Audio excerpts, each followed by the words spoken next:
home court. You're not in Staples. But when you have Anthony Davis, you have LeBron James, and you're up 6, you got to bring it home. You got to bring it home. It's got to come home because you fought and you've been behind pretty much the entirety of the game. You were down at one point by 16, and you got to bring that one home. Skip, and they scored 93 points. Let that sink in. A team that's giving up 123 in the bubble, they hold you 30 below that with AD and LeBron on that team. Now, granted, you played some pretty good defense yourself because this was the first time that the Blazers have only scored 100 points in the season. So you did some good things also. But for KCP, 0-9. Danny Green was 1 for 12. Caruso was 1 of 6. You can't win like that, Skip. Anthony, AD, and LeBron have to play better. Skip, they need to be around 60. That's at the bare minimum in order for them to win, to offset. Because, like I said, I can't count on Kuzma giving me 25 like he gave me in the Nuggets. I can't count on that. I can't count on that Danny Green of 2013, Skip, that had the record for the most threes in a series. I can't count on that. What I should be able to hang my hat on is LeBron James and Anthony Davis, between the two of them, giving me 60-plus points, giving me 20-plus rebounds, and giving me 15 to 16 assists. That's what I should be able to hang my hat on. All the other things, if it comes, I'll take it, gladly accept it. But I should be able to hang my hat, and I wasn't able to hang my hat on that last night. I'm concerned. I am concerned, and I've been concerned for a while. So here we go to game 2. Now the pressure is completely on your team. Portland probably feels like it has one to play with. You know, you can just go out, let it fly, just see what happens, and hope that the Lakers shrink again. Hope that they start missing and it becomes contagious missing again. Okay, I'm going to bring this back up because we talked about it a couple of weeks back, and I'm not going to minimize the impact of this. What did we hear about LeBron and AD, not only in the bubble, I think it had started back at the end of the regular season. They had decided no more shoot-arounds. I'm not saying that's why they're missing so many threes as a team, but there's a mindset to that. Maybe if they're not going to shoot around now, and it's so easy in the bubble because you can roll out of bed and you can walk to the arena. It's 5 minutes from your hotel. Your bus ride is 1 minute to the arena. It's not that hard to go to shoot around on the day of a game, the morning of a game, late morning, maybe it's at 10 or 11. Just go shoot. And maybe you can break the cycle. Maybe you can smash the jinx of it. Maybe you'd feel better as a team if you went and everybody got up shots. And maybe all you did was shoot 3-point shots. And maybe you'd feel like you lifted the curse or the hex. You know, sometimes mentally, you know how it goes. And then if you can make a couple in the first quarter, maybe you start going contagious great on contagious hot. I think they need to go back to shoot-arounds because that's the only team I've ever heard of that doesn't conduct a morning shoot-around on day of game. It's a tradition in the league. I'm pretty sure every team does it every game. Well, Skip, this is the only team in the league I've seen constantly shoot 15% from the three-point line, too. All right, so maybe there is something to that. Maybe you're right. Rajon Rondo has been cleared to play. He practiced, I believe, on Monday. I saw him, he was shooting pregame. You need him. He brings this team something it did not have last night. It's an edge. It's an attitude. It's a playoff Rondo experience.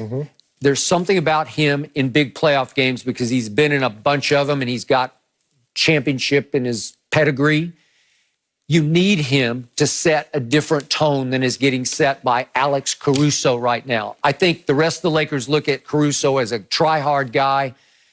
You know, he's not good enough to make the impact that Rajon Rondo can make on both ends of the floor. Because Rondo, we know he's not a great on-ball defender, but he is a disruptor. He'll make a play with a steal. He'll do something to incite the team on a run. So you need Rondo to give you a new edge to this team. It didn't play with any edge or urgency last night to me. They fell behind by 16 right out of the gate. But Skip, that's been the theme. They've been slow out of the gates and then try to walk people down, and you have to exert so much energy in order to get back. Skip, in the third quarter, they scored 19 as a team. In the fourth, they scored 18. I've seen LeBron James score 20-plus by himself. I've seen Anthony Davis score 20 points by themselves. They scored 37 points in the second half. Yep. Okay, and back to Kyle Kuzma. I brought him up as we opened the show. He has to play the fourth quarter. You have to try to feature him and get him going. He was going with 4 quick points, and all of a sudden he was going to the bench for reasons I still don't get. It was a defensive switch because they thought Danny Green could be better on either Dame or CJ than Kyle Kuzma can on defense. But you need to outscore the Blazers. Yeah, but you got to make them work, but you have to also make them work on the defensive end while they're making you work, and maybe that's what's happening with Danny Green because he normally gets the toughest defensive assignment. He can. So maybe, Skip, his legs aren't there because he's chasing Dame, he's chasing CJ. Well, you got to make them work also because if they're coasting, they're not worried. They're like, we ain't worried about you. We're going to double down on AD, we're going to double down on LeBron, and we're going to leave you shooters open. And as long as you don't make it, why would I ever not double down on AD? Why would I not ever double down on LeBron James when you guys can't even throw it in the ocean? Yep. Standing on the deck. Okay. And finally, I also mentioned this at the top of the show. Your man, LeBron James, if in game 2 you give him a 6-point lead with 7 minutes left, he has to say, get out of my way. I'm going to shut this game down. I'm going to close it up and ship it home. Because it is a Laker, quote-unquote, home game. The crowd noise is going to be pro-Laker, the fake crowd noise. Right.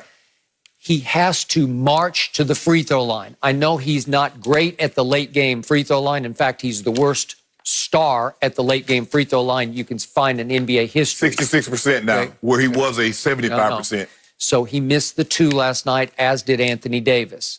But listen, against this team, he's being guarded by often Carmelo Anthony. And Gary Trent Jr. Those are the 2 guys. Okay. And Carmelo did a nice job of just trying. He tried to stay in front of him. But against Gary Trent Jr., who's about 6'5", and LeBron's about 6'9", he cannot keep you from the rim. He cannot. No. I'm sorry, he cannot. But see, the thing is, Skip, is that what Portland did last night, they went double bigs. They went Whiteside and they went Nurkic.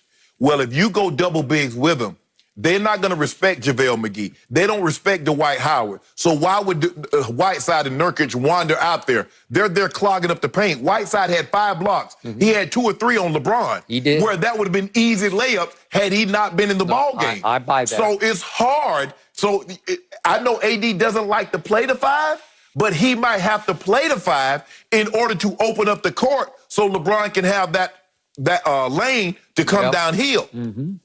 I agree.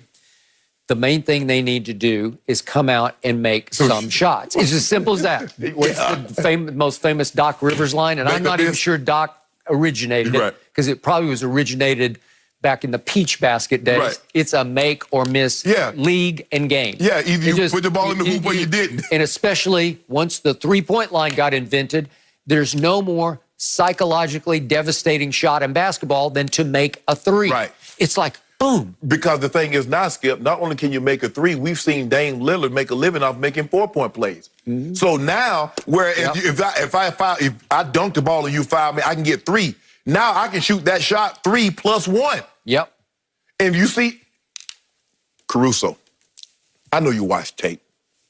If you try to go between the screen and get Dame, he's going to draw the foul, he's going to go to the free throw line, and he's going to make all 3 free throws. Yep. We've seen him do it. Skip, how many times you like, well, that's not, how many times have we seen him and James Harden do that? Yep. If you do it, he's going to draw contact, and he's going to the line, and he's going to shoot the 3 free throws. It's as simple as that. Come on, guys. Now, I don't know what y'all watching. I don't know how you watch film in basketball, but whatever y'all doing, change it. Whatever you're doing, whatever you're not doing, try something else. Frankie V, as you call him. Man, Frankie V. He's on the hot seat right now. You better push the right buttons going into this one. They get him up out of there. He losing the first round, they get him up out of there. He would be up out of there in a heartbeat because there are 2 former head coaches sitting on, I know Lionel Hollins is not in the bubble, but Jason Kidd and Lionel Hollins are just sitting right there waiting in the wings. He'd be like that Barcelona coach. They lost 8-2.